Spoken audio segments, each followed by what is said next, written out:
प्रिय मित्रों, नमस्कार। मैं पंडित मार्कंडेय दुबे आप सभी का अपने YouTube चैनल वास्तु बोकारो दर्शनम के माध्यम से बहुत बहुत स्वागत करता हूं।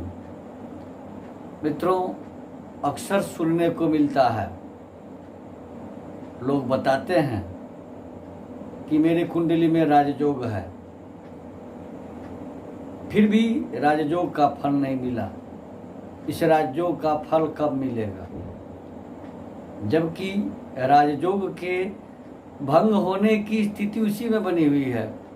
राजयोग भंग हो जा रहा है, फिर भी व्यक्ति के दिमाग में राजयोग का भूत सवार रहता है। राजयोग बनता भी है और राजयोग भंग भी हो जाता है। किन कारणों से राजयोग भंग होता है, इस तथ्य पर हम 2-4 प्रमाणित तथ्य रखेंगे, जिससे आमजन भी इस बात को समझ सकेगा कि राजयोग भंग कैसे होता है।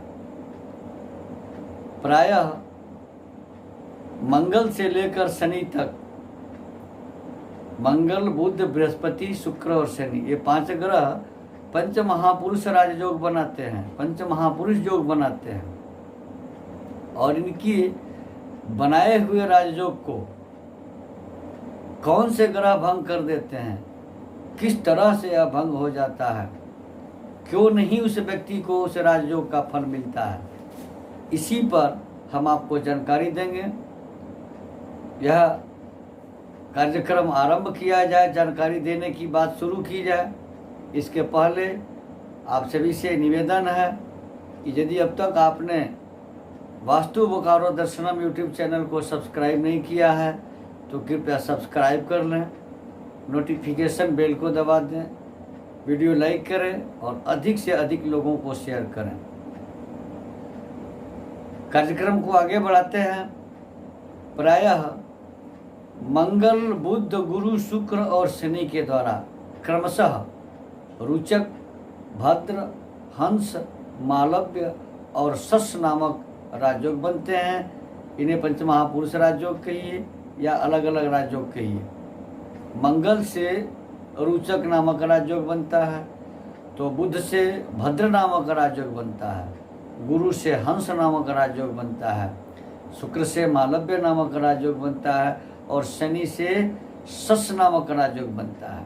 सभी राजयोग अपने नाम के अनुसार अपने दशा के अंतर्गत उस दशा का, उस योग का फल देते हैं। अब मंगल, बुध, गुरु, शुक्र, शनि, ये 5 ग्रह अगर स्वराशि में केंद्र में हो या उच्च का होकर के केंद्र में हो, या जिस राशि में ये उच्च के होते हैं उसके द्वारा केंद्र में देखे जाते हैं, वो ग्रह केंद्र में हो, तो इस प्रकार से यह राजयोग बनता है, पंच महापुरुष राजयोग बनता है। किंतु बात यहाँ है कि यह राजयोग भंग कैसे होता है, हमें जानकारी इसी पर देनी है। अब इसमें हम आपको 4 स्पष्ट शास्त्रीय प्रमाण देंगे कि इस तरह से यह राजयोग भंग हो जाता है। जब कोई भी ग्रह वर्गोत्तम नवमांश में भी स्थित हो तब भी सारे राजयोग नष्ट हो जाते हैं। कैसे? यदि 2 या 2 से अधिक ग्रह उसी जन्म कुंडली में नीच के हो जाएं, नीच राशि में स्थित हो जाएं, तो इन 5 ग्रहों के द्वारा या अन्य किसी प्रकार का राजयोग स्वतः भंग हो जाता है। दूसरा पॉइंट है कि लग्न को और चंद्रमा को अगर कोई ग्रह नहीं देखता है तब भी किसी प्रकार का राजयोग भंग हो जाता है। तीसरा बिंदु, तीसरा पॉइंट कि तुला राशि में सूर्य नीच के होते हैं और 10 अंश पर नीच होते हैं, 10 अंश पर उच्च मेष में और 10 अंश पर तुला में नीच के होते हैं। अगर सूर्य तुला राशि में 10 अंश पर हो और किसी ग्रह के साथ न हो तो किसी भी प्रकार का राजयोग स्वतः भंग हो जाता है।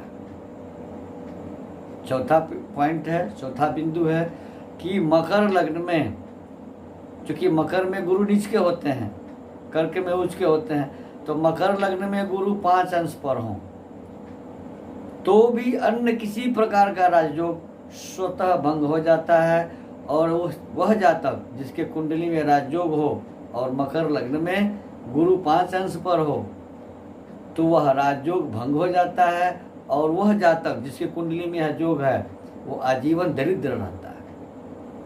इस पर बहुत सारे बिंदु हैं, लेकिन मैंने आपको 4 मुख्य बिंदु दिए कि अगर इस तरह की स्थिति बनती है तो राजयोग का कोई फल नहीं मिलता है।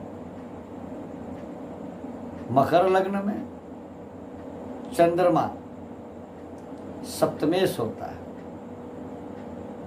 और 11वें भाव में नीच का होकर के स्वतः राजयोग निर्माता होता है और स्वतः राजयोग को भंग भी कर देता है। राजयोग बनाना और बिगाड़ना चंद्रमा के हाथ में वहाँ हो जाता है। अगर नीच राशि में हो और अकेले हो, 11वें भाव में हो, तो क्या है, राजयोग बनाता भी है और भंग कर देता है।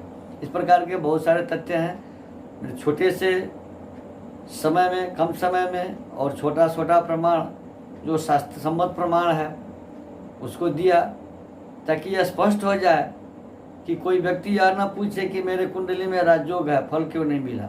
इसी कारण फल नहीं मिलता है कि राजयोग तो बनते हैं, लेकिन उसी कुंडली में 2 से अधिक ग्रह नीच के हो गए, वर्गोत्तम होने पर भी नीच के हो गए, लग्न और चंद्रमा को कोई ग्रह नहीं देखता हो, तुला राशि में सूर्य नीच अंश पर हो, मकर लग्न में सूर्य गुरु नीच अंश पर हो, तो राजयोग स्वतः भंग हो जाते हैं। मित्रों, हमारे यहाँ वास्तु विजिट किया जाता है, जन्म कुंडली बनाई जाती है, जन्म कुंडली का वार्षिक फलादेश किया जाता है, बड़े से बड़े यज्ञ और अनुष्ठान करवाए जाते हैं। रत्न और रुद्राक्ष के लिए भी आप हमारे यहाँ संपर्क कर सकते हैं। स्वयं सिद्ध मंत्रों द्वारा जागृत रुद्राक्ष हमारे यहाँ से प्राप्त कर सकते हैं। जिनकी निसज्जन को इन चीज़ों की आवश्यकता हो, कृपया स्क्रॉल पर दिए गए नंबर से संपर्क कर अपॉइंटमेंट ले सकते हैं, हमसे वास्तु विजिट करा सकते हैं, जन्म कुंडली बनवा सकते हैं, जन्म कुंडली दिखा सकते हैं, यज्ञ अनुष्ठान आदि करवा सकते हैं। धन्यवाद।